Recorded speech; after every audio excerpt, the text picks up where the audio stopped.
Les essentiels du bassin, partenaire d'Imarine. Je suis ravi d'accueillir et de retrouver Virgile Loga. Bonjour. Bonjour à tous. Alors on est sur le port de la Teste et effectivement on est à J-10 de l'inauguration de la recyclerie nautique Imarine dont la vocation sera effectivement de dépolluer les bateaux et de les électrifier. Voilà, donner une deuxième vie à ces bateaux identitaires et patrimoine du bassin d'Arcachon.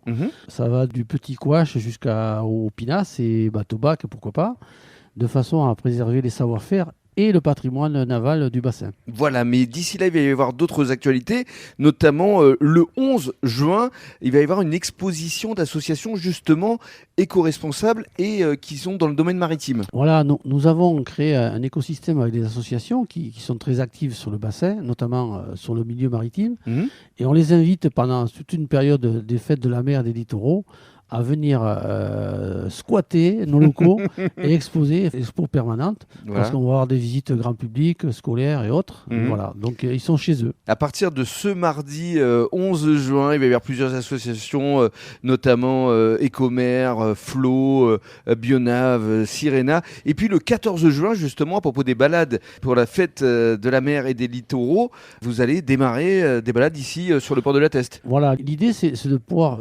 démontrer par des petites balades qu'il y a un autre mode de navigation possible, à la fois lente, mais qu'on appelle aujourd'hui slow tourisme, bien sûr, et qui permet effectivement de découvrir le milieu et nos côtes d'une autre façon. Sans bruit, sans odeur, on peut se parler.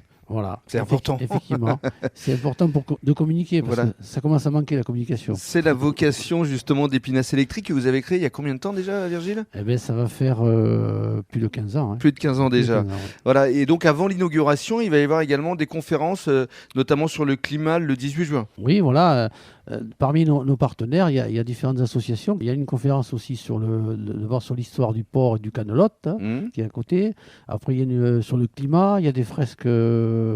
L'inscription n'est pas terminée, donc il y a du monde qui arrive. Voilà, et donc l'inauguration sera, je le rappelle, le jeudi 20 juin, avec évidemment tous vos partenaires qui seront représentés. Il faut qu'on les cite, parce qu'il y aura évidemment la ville de la Teste. Oui, bien sûr. Avec Patrick Davé, le maire. Il y aura la région. Bien sûr aussi, oui. Le conseil régional. Qui a participé au financement de la recyclerie. Le sous-préfet, Ronan Léosti, qui devrait être présent aussi. J'espère bien, oui. Et puis le syndicat mixte... des ports du bassin d'Arcachon. Des ports du bassin d'Arcachon. Qu'est-ce que vous attendez effectivement de cette inauguration ? C'est de créer aussi un impact sur le grand public ? Une vraie prise de conscience ? Tout à fait. Je pense que tout seul, on ne pourra pas inverser la tendance. Et je pense que la plaisance mérite quand même d'avoir des modes de navigation responsables. Et ça, c'est tout à fait adapté aux balades sur le bassin. C'est un milieu fermé.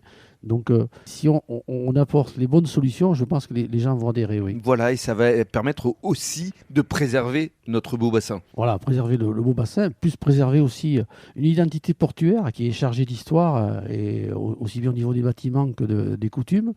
Et tout ça, je pense qu'il faut le préserver aussi. Et c'est vrai que vous l'incarnez, Virgile. J'essaie, dans la mesure du possible, oui. Vous êtes un essentiel du bassin. Et je continue à l'être, effectivement. Merci beaucoup.